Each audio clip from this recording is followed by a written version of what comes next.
Secara spontan, manusia mencari sesuatu yang enak dan nikmat, serta aman dan nyaman. Mencari tempat duduk, mencari makanan, pasti mencari kalau ada pilihan. Kecuali tidak ada pilihan.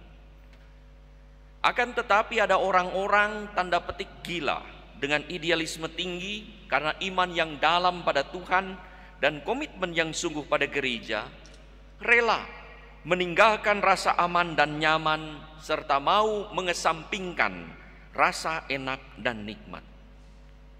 Itulah yang dilakukan para misionaris yang memperkenalkan iman Katolik dan membantu masyarakat setempat untuk hidup makin sejahtera. Itulah juga yang dilakukan oleh para murid Yesus yang berani mewartakan Injil dan mewujudkan kerajaan Allah dengan risiko kehilangan nyawa, tetapi percaya akan mendapatkan kehidupan kekal yang penuh sukacita. Karena Tuhan selalu menyertai dari awal hingga akhir zaman. Itulah juga yang diyakini oleh 2 diakon yang akan ditabiskan menjadi imam hari ini, bahwa Tuhan selalu menyertai mereka dengan mengambil tema peneguhan malaikat kepada Maria, Tuhan menyertai engkau. Beberapa saat sebelum tabisan tadi saya bertanya lagi kepada kedua diakon. Kemarin sudah bertemu, saya bilang, diakon, jadi ditabiskan imam? Jadi Bapak Uskup. Coba pikirkan masih 20 menit. Susah jadi imam tuh. Tidak enak, bukannya enak, tidak enak. Segala sesuatu tidak bisa dilakukan dengan bebas. Diakon Frederick nanti juga ditaruh utus di asmat seumur hidup, mau? Tidak apa-apa Bapak Uskup. Bapak Uskup juga pernah di sana. Tapi dengan memelas. Demikian juga Diakon Mage. Saya bilang berat. Bapak Uskup ini menakut-nakuti saja. Tidak. Ini sabda Yesus, saya bilang, di dalam kitab suci. Kalau kita renungkan hari ini, kepada para muridnya tidak memberikan sesuatu yang menjadikan sesuatu yang hebat, yang enak, yang nikmat, tetapi juga memberikan kenyataan. Yesus tidak menyembunyikan kenyataan pahit yang mungkin terjadi kalau para muridnya setia kepadanya. Justru ketika setia, ada sesuatu resiko yang harus dialami oleh para murid. Yesus tidak memberikan ajaran kosong, ungkapan bombastis, dan pernyataan fantastis, hiburan palsu, dan ungkapan basa-basi seperti promosi panggilan sehingga banyak orang ikut. Wah, enak nanti jadi pastor. Tidak enak, frater. Enak tidak jadi frater. Enak. Nah, ya memang enak ya. Kalau dijalani dengan setia, itu hidup penuh sukacita. Tidak enak secara manusiawi, tetapi enak secara rohani. Betul ya? Betul. Luar biasa. Bagaimana, mau ditabiskan sekarang?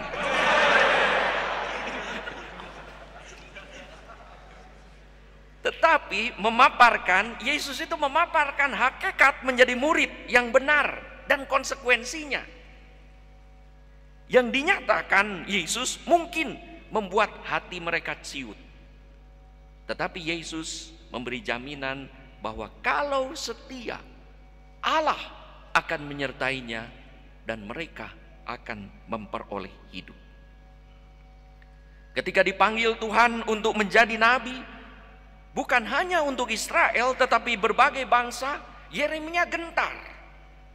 Jangankan untuk berbagai bangsa, untuk bangsa Israel saja sudah berat. Tapi Yahweh meneguhkan Yeremia bahwa kalau seseorang dipanggil Allah, ia akan dilengkapi oleh Allah dengan apa yang dibutuhkan dalam karya perutusannya. Yahweh mengingatkannya untuk jangan terpaku pada kenyataan fisik dan kualitas diri manusiawi saat itu.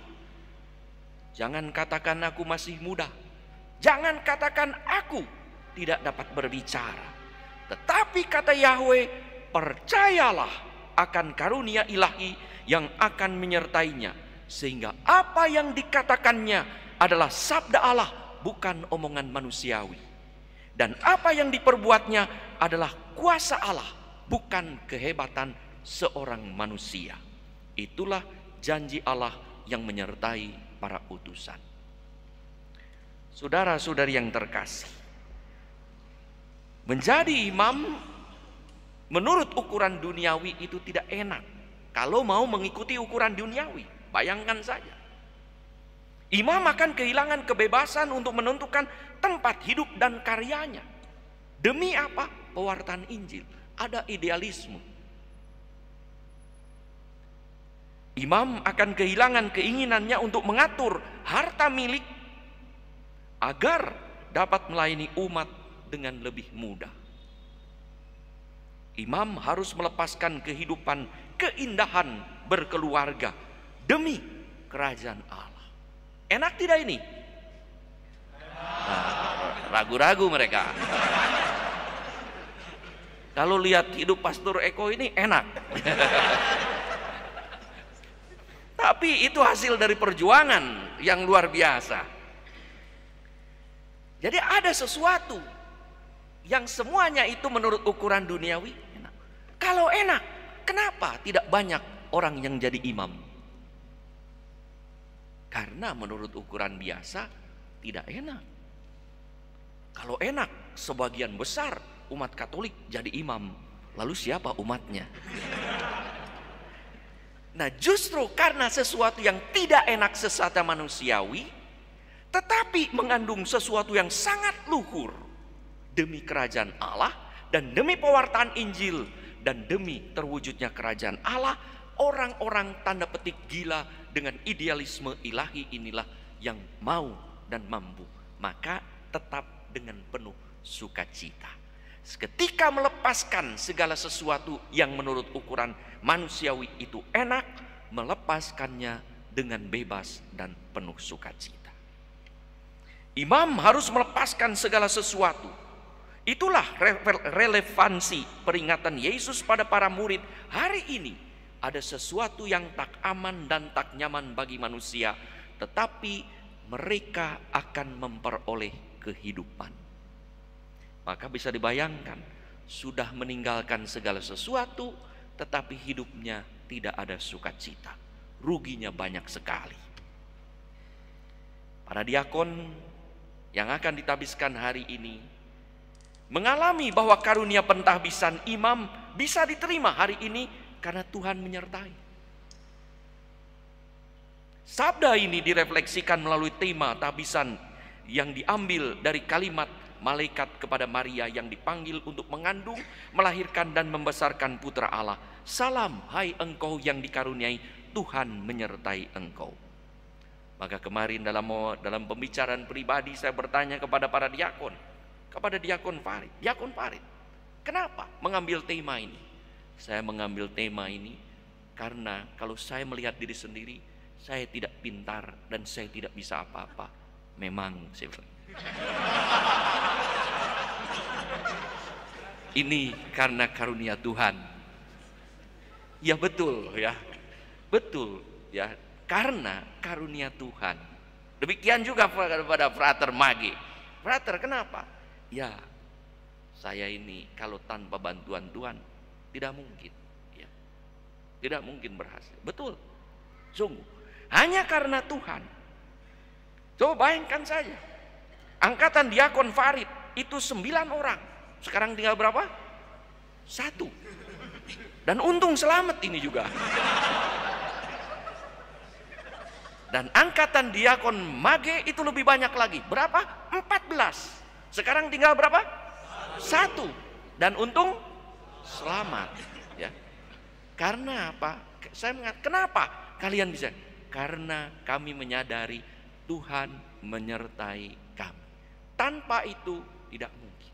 Maka saya mengatakan, andalkanlah Tuhan dalam hidupmu. Kekuatan rohani. Menjadi imam itu menjadi orang yang pertama-tama disebut rohaniwan. Seorang yang ahli di bidang rohani. Maka kalau ada hartawan, hartanya banyak. Budiman, budinya murah hati. Maka rohaniwan, rohaninya luar biasa. Kalau tidak, maka tidak pantas menyandang identitas sebagai rohaniwan, sebagai imam.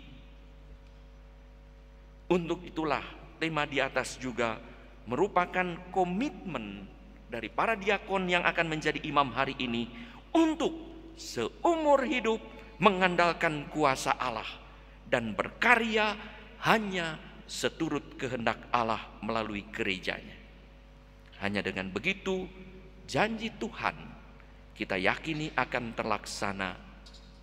Kalian akan memperoleh hidupmu. Para imam akan mengalami sukacita dan bahagia yang tak tertinggal karena menjadi imam-imam yang setia. Mari kita lanjutkan dengan upacara pentahbisan.